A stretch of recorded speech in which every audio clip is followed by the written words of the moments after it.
तो परमेश्वर कह रहे हैं कि मेरी शरीर की माताजी ने जब शरीर छोड़ा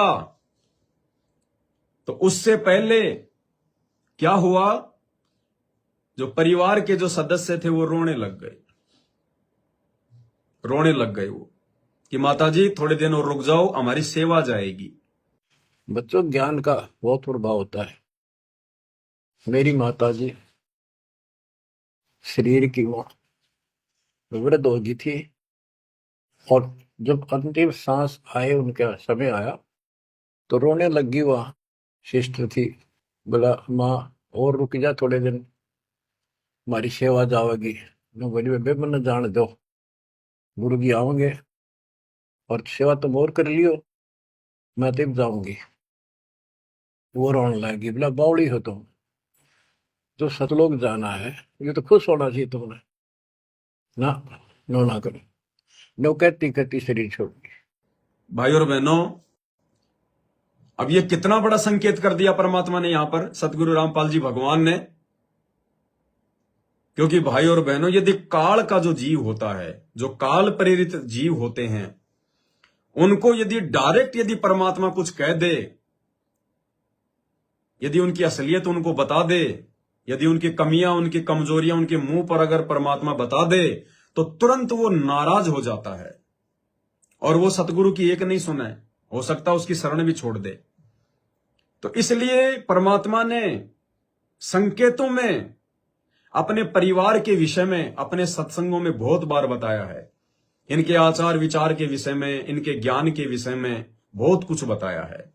और जो ज्ञानी आत्माएं थी, उन्होंने उन संकेतों को अच्छे से पकड़ लिया। और यही कारण है कि साध संगति से जुड़े हुए सत्सेवक भाई बहन अपने गुरुदेव भगवान के उन गूढ़ संकेतों को समझकर जो उन्होंने अपने इस कलयुगी बेटा बेटी, भाई बंधु, रिश्तेदारों के विषय में किए हुए हैं, हमने कभी भी उनकी कुसंगति नहीं करी। हम कभी भी उन आश्रमों में नहीं गए, उन नामदान सेंटरों पे नहीं जाते। हम ज्ञान को आधार बनाकर, गुरु को भगवान बनाकर अपनी भक्ति करते हैं।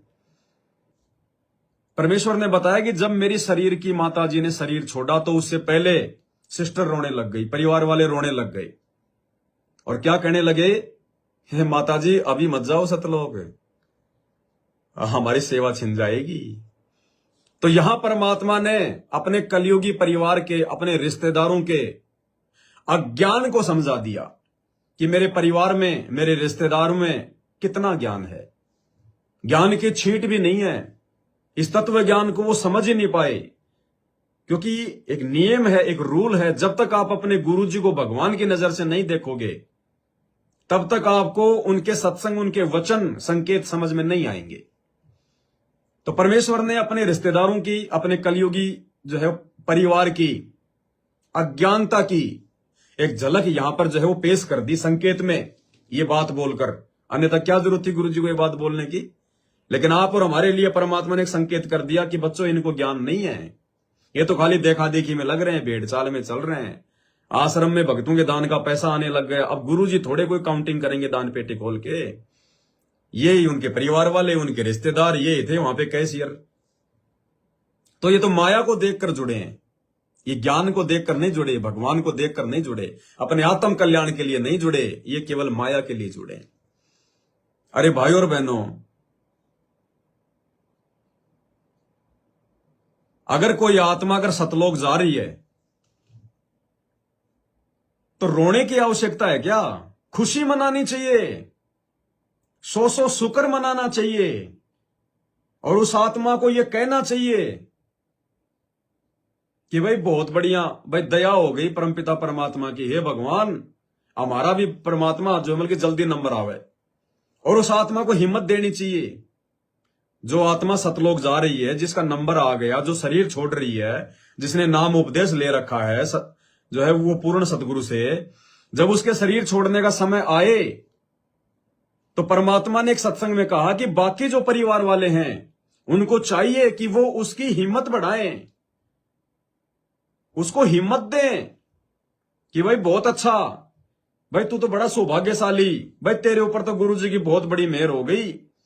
अरे भाई तेरी जगह तो मेरा नंबर आ जाना चाहिए था। ये परमात्मा इस काल के लोग से, और ये आत्मा जा रही है, खुशी मनानी चाहिए कि भाई चिंता मत करना बिल्कुल भी, मन में कोई ऊंची नीची भावना मत लेके आना, कोई शंका मत कर लेना। जो सुमरण गुरुजी ने दे रखा है निरंतर उसका जाप करता रहे, परमात्मा में सुरती लगा, अपने सतलोक में सुरती लगा। यहां तो तूने देख ही लिया इस काल के लोक में क्या है और क्या नहीं है। भाई तेरा तो सौभाग्य, तेरा नंबर आ गया तेरा सतलोक जाने का। और पीछे से चिंता मत करना अपने बेटा बेटी की, अपने पोता पोती की। जब भगवान ने तेरे को कोई संकट नहीं आने दिया, तेरे पे कोई आंच नहीं आने दी, तो परमात्मा के बाकी जो बच्चे हैं छोटे छोटे, तेरे पोता पोती, तेरे बेटा बेटी, वो तो बचपन से भक्ति पे लग गए थे, उनको तो परमात्मा अपनी पलकों पे रखेगा। अरे बार बार गुरुजी अपने सत्संगों में नहीं कहते क्या कि बच्चों जब अपना शरीर छोड़ो, निशंक होकर छोड़ो, निसंशय होकर छोड़ना। पीछे से अपने बच्चों की, अपने पोता पोती की कोई टेंशन मत कर लेना। परमात्मा उनको अपने हाथों पे रखेगा, उनको अपनी पलकों पे रखेगा, वो तो मालिक की विशेष आत्मा है। तो इस प्रकार से हमने तो उनकी हिम्मत बंधानी चाहिए कि भाई चलो पीछे पीछे हम भी आए, हम क्या करेंगे इस गंदे लोक में, और हम कितने दिन जिएंगे। हमारा भी साल 2 साल बाद 6 महीने बाद में हमारा भी आए नंबर, वहीं खेलेंगे कूदेंगे, वहीं खाएंगे पिएंगे, ऐश करेंगे, मनोरंजन करेंगे। बहुत अच्छा भाई, दया हो गई परमात्मा की तेरे ऊपर। इस प्रकार से हमने उस परिवार के सदस्य की हिम्मत बंधानी है। सतगुरु रामपाल जी भगवान के अज्ञानी कलयुगी परिवार और रिश्तेदारों की तरह रोना नहीं है, जो गुरुजी संकेत कर रहे हैं सत्संग में। रोने लग गए। अरे एक आत्मा का तो सतलोक जाने का नंबर आ रहा है? इतने साल भगवान ने ज्ञान दिया, क्यों दिया, किस लिए दिया?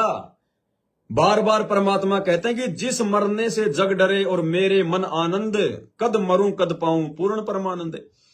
और तुम उस बेचारी की टांग खींच रहे हो, तुम रो रहे हो, अरे तुम्हें दुख हो रहा है। अरे आत्मा का तो मोक्ष हो रहा है और गुरुजी के परिवार को दुख हो रहा है कि ये क्यों जा रही है सतलोक, इसका क्यों मोक्ष हो रहा है। इतनी बड़ी मूर्खता, इतना बड़ा अज्ञान, उसकी टांग खींच रहे हैं, उसको कमजोर कर रहे हैं, पीछे से रोके आंसू निकाल के। ये काल का षड्यंत्र है, ये काल का भयंकर जाल है, उस आत्मा को यहीं पे फंसाए रखने के लिए, मोह ममता में जकड़े रखने के लिए। बताओ, वो तो सतलोक जा रही है जिसके लिए हम भक्ति कर रहे हैं। अरे एक बात बताओ, कोई बच्चा जो है वो कोचिंग कर रहा है, माँ बाप उसके ऊपर पैसा जो है बल्कि खर्च कर रहे हैं लाखों रुपया, और बच्चा जो है कोचिंग क्यों कर रहा है? नौकरी के लिए, आईएएस बनने के लिए, बड़ा अधिकारी बनने के लिए। और कोचिंग करते करते एक दिन उस कोचिंग की जो क्लास है वहां पे उसका ज्वाइनिंग लेटर आ जाता है, और टीचर कहता कि भैया ये फलाना जो व्यक्ति है इसका तो आईएएस अधिकारी में नंबर आ गया। अब बाकी जो स्टूडेंट हैं उनको रोना चाहिए या फिर उनको बल्कि खुशी मनानी चाहिए? बाकी लोगों को रोना चाहिए क्या कि ये भगवान इसका क्यों नंबर आ गया है, क्यों नंबर आ गया, ये तो आईएएस अधिकारी बन गया है, हमारा कुछ हुआ ही नहीं है, तू मत जा, तू यहीं रहे हमारे साथ में, हंसी मजाक यूं ही करते रहेंगे, खेलते रहेंगे। कोई मूर्ख होगा जो ये कहेगा। बल्कि लोग तो खुशी मनाएंगे, जिसकी ज्वाइनिंग हो गई वो लड्डू बांटता है, वो लड्डू सब लोग उसको उठाते हैं ऊपर, उसको हवा में उछालेंगे कि भैया बहुत अच्छा, अरे वाह भाई वाह, बहुत अच्छा भाई, तेरा तो नंबर आ गया भाई, तो अधिकारी बन गया, तेरी तो नौकरी पक्की हो गई। बाकी लोगों को भी जो है वो खुशी होनी चाहिए। अब बताओ यहां पे, अब भक्ति हम किस लिए कर रहे हैं? वो कोचिंग किस लिए कर रहा था? नौकरी के लिए। और नौकरी मिले तो फिर रोना चाहिए क्या? बाकी लोगों को खुशी मनानी चाहिए। तो हम भक्ति कर रहे मोक्ष के लिए, सतलोक प्राप्ति के लिए, और सतलोक जाने का जब नंबर आ गया तो हम रो रहे हैं कि क्यों जा रही है सतलोक, क्यों जा रही है सतलोक, हमारी सेवा छिन गई। अरे सेवा, जीव की सेवा करोगे क्या? अरे भगवान की सेवा करो ना, लगाओ अपने घर पे बेड परमात्मा का, करो सुबह शाम उनके चरणों की सेवा। भगवान की सेवा के लिए तो तुम रोते नहीं है। और वो 2 कोटि की जीव जिसने गुरुजी की, माता जी की जो हमल की भूमिका निभाई, जब उसका सतलोक का समय आ रहा है तो कह रहा हमारी सेवा छिन गई माता जी, हमारी सेवा छिन गई। उस माता की सेवा करके तू जाएगा सतलोक में, जिंदगी में नहीं जाएगा। असली सेवा भगवान की सेवा है। भगवान को भोग तो तुम्हारे को लगा ही नहीं जाता, अपने गुरु को भगवान मान के भोग तो लगाया नहीं जाता, बेड लगा के उनके चरणों की सेवा तो तुमसे की नहीं जाती है। और कह रहे माता जी सतलोक मत जा, हमारी सेवा छिन गई। अब सोचो भगत भाई और बहनों, कितना बड़ा अज्ञान है ये षड्यंत्र है काल का। काल ने कितनी हद तक इनको जकड़ रखा है, संत रामपाल जी भगवान के रिश्तेदारों को, उनके बेटा बेटियों को। तो ये संकेत किया परमात्मा ने कि मूर्खों, आने वाले समय में यदि आपके परिवार के किसी सदस्य का सतलोक जाने का समय आ जाए तो उसको हिम्मत देनी है, उसकी टांग मत खींचना, रो धो के, मन छोटा करके, अपने आप को उदास समझ के उसकी हिम्मत बढ़ाना कि चलो चलो क्या करना है, या गंदा लोग है, हम तो खुद इंतजार में हैं। हम तो सोच रहे थे कि भगवान आपसे पहले हमारा नंबर आएगा। दादी तेरा नंबर आ गया, दादी दादी वहां पे साफ सफाई रखना, आए हम तेरे पीछे पीछे आ रहे हैं, खाना वाना तैयार रखना हमारा बढ़िया, अपने महल का, वहां महल अपने खाली पड़े ना, तोड़ ताड़ के ताड़ा परमात्मा से खुलवा के और बढ़िया रखना चकाचक, बस हम भी आए तेरे पीछे पीछे।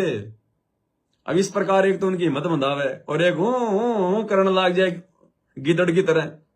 तो ये हालत है संत रामपाल जी के परिवार की, उनके रिश्तेदारों की।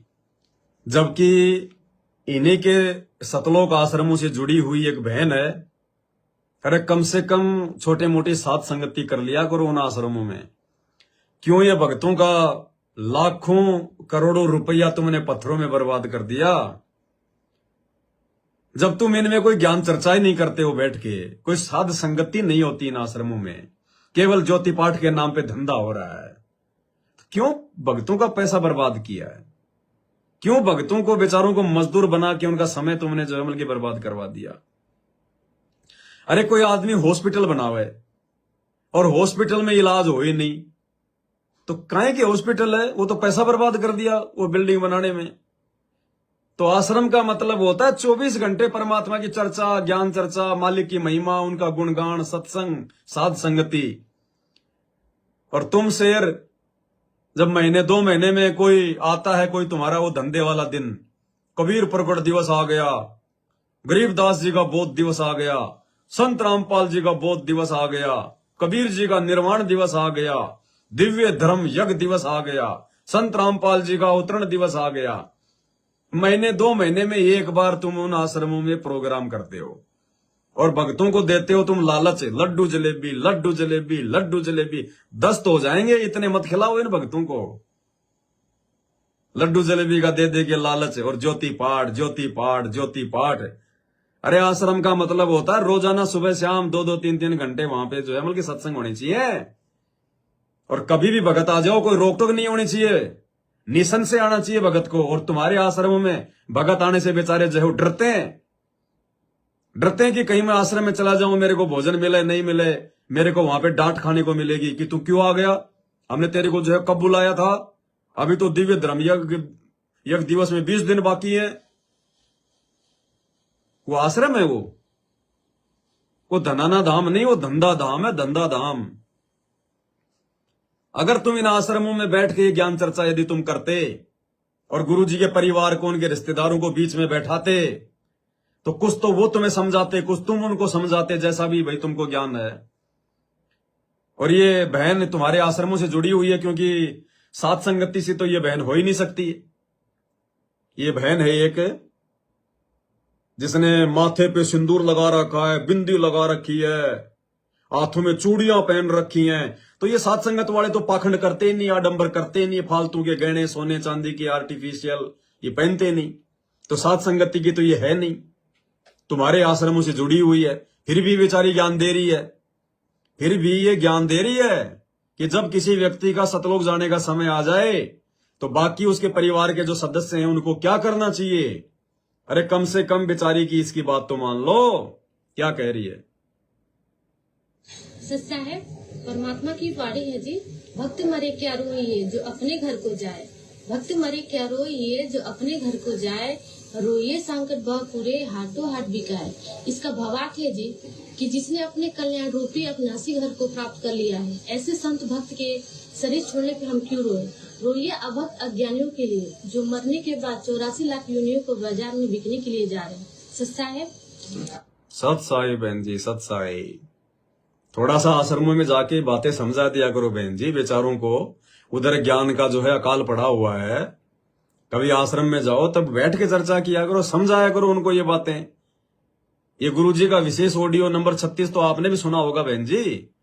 तो आपने इस पॉइंट को उठा के और कम से कम वहां आश्रमों में बैठ के आपने उनको समझाना चाहिए था कि भाई गुरुजी तो क्या बोल रहे हैं और गुरुजी के परिवार वाले देखो क्या कर रहे हैं। समझाना चाहिए आपने बहन उनको।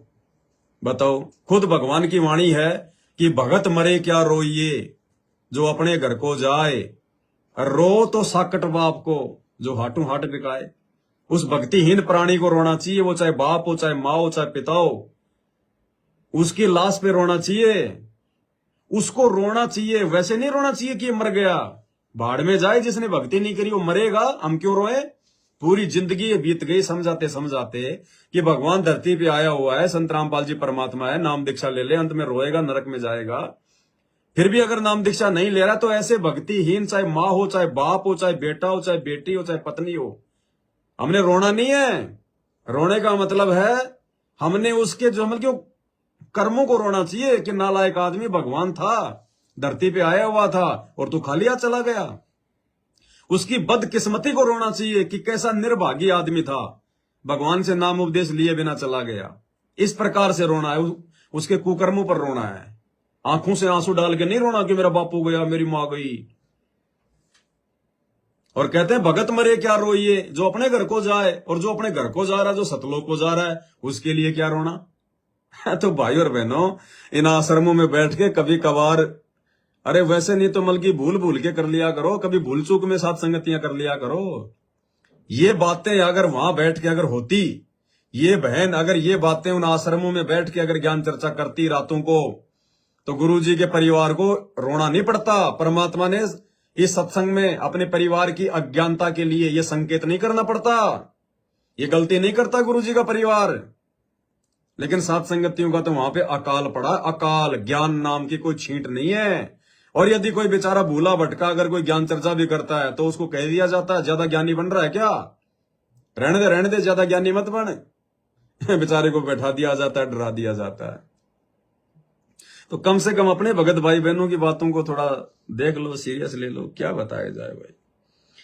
और भाई बहनों, ज्ञान आएगा कहां से। सेवादार इन आश्रमों में ज्ञान चर्चा नहीं कर सकते, साथ संगति नहीं कर सकते। क्यों नहीं कर सकते? क्योंकि ज्ञान चर्चा करेगा कोई भगत, ज्ञान चर्चा करेगा कोई परमात्मा का सेवक। लेकिन ये लोग सेवक नहीं है। ये जो सेवादार के नाम पे जो इन आश्रमों में जो रह रहे हैं, 10, 20, 50 भगत जो परमानेंट रह रहे हैं, भाई और बहनों, ये सेवादार नहीं है, ये नौकर हैं। ये मजदूरी कर रहे हैं, सेवा नहीं कर रहे। देखो, परमात्मा ने सारे संकेत कर दिए। मालिक ने संकेती संकेत में इन आश्रमों की हकीकत भी बता दी कि तुम जिनको बहुत बड़े सेवादार समझ रहे हो ना, कि वो तो आश्रम में परमानेंट सेवा करता है, वो तो हर सत्संग में बाथरूम की सेवा करता है, जूता घर में सेवा करता है, वो तो भंडारी है परमानेंट, वो दरी वगैरह बिछाता है। भाई और बहनों, ये सेवक नहीं है, ये सेवादार नहीं है। परमात्मा ने इसी 36 नंबर के सत्संग में स्पष्ट कह दिया, ये तो सैलरी पे रह रहे हैं, ये तो तनख्वाह पे रहते हैं। और जो व्यक्ति भगत होकर सेवा के नाम पर जो मजदूरी ले रहा है, जो सैलरी ले रहा है, 20-25 हजार रुपए महीना ले रहा है और सेवा भी कर रहा है, वो सेवक नहीं है भाई और बहनों, वो मजदूर है, वो मजदूरी कर रहा है, वो व्यापार कर रहा है। इसी 36 नंबर ऑडियो में परमात्मा ने त्रिलोचन भगत की कथा जो है वो कहते कहते और परमात्मा ने बीच में इन आश्रमों की हकीकत भी बता दी।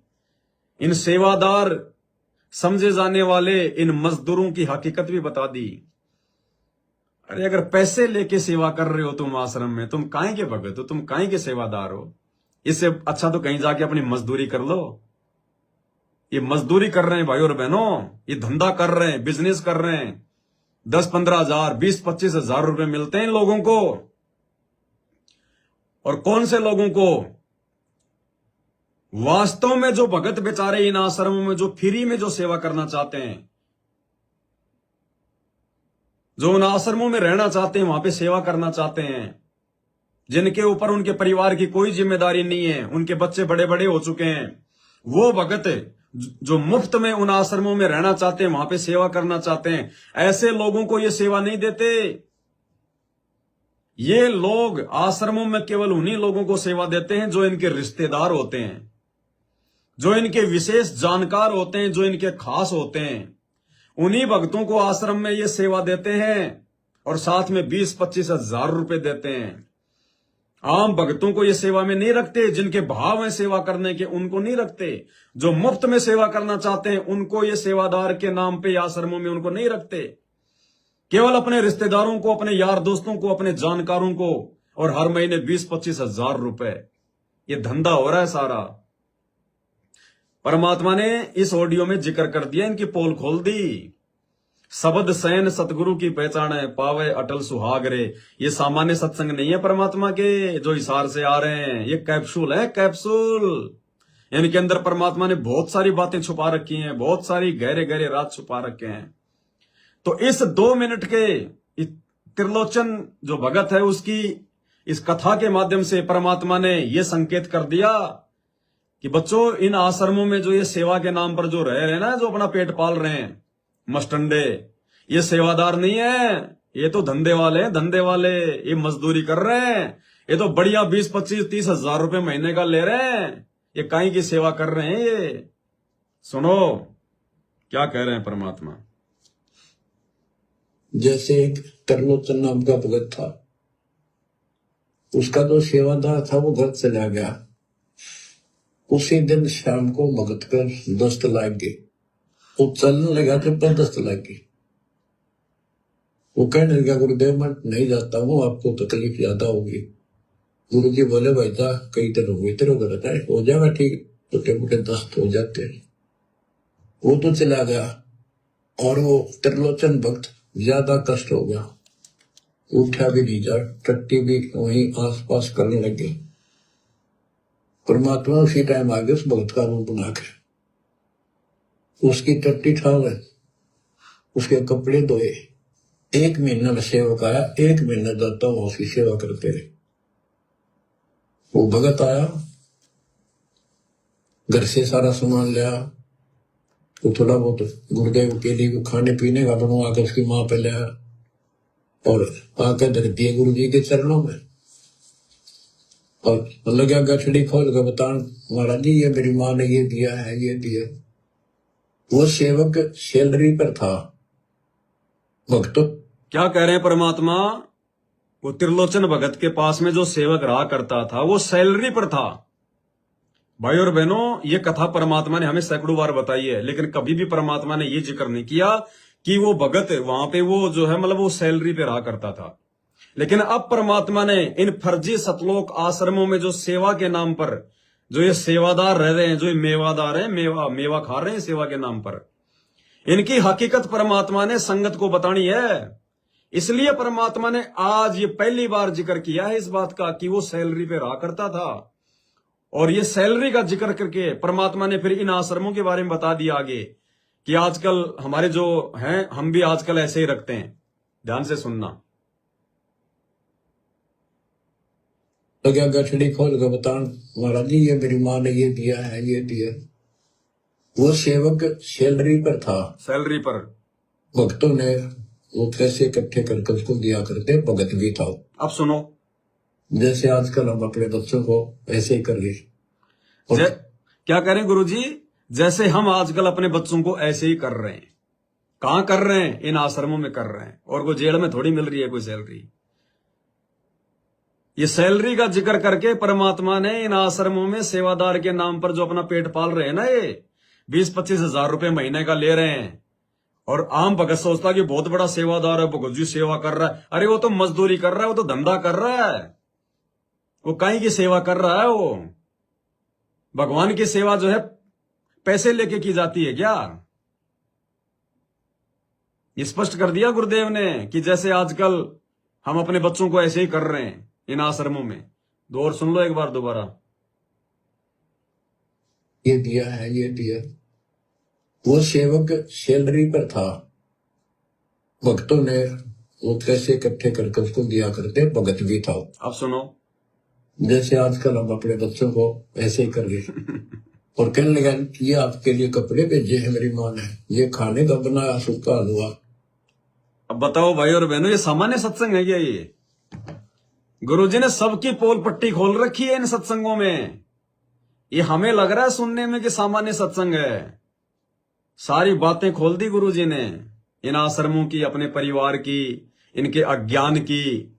सत्सेवकों का विश्वास कितना दृढ़ है, सत्सेवकों के साथ परमात्मा है, सारी बातें बताते हैं गुरुजी, लेकिन संकेतों में। इसलिए कहते हैं शब्द सैन सतगुरु की पहचान है, पावे अटल सुहाग रे। सामान्य सत्संग नहीं है भाई और बहनों।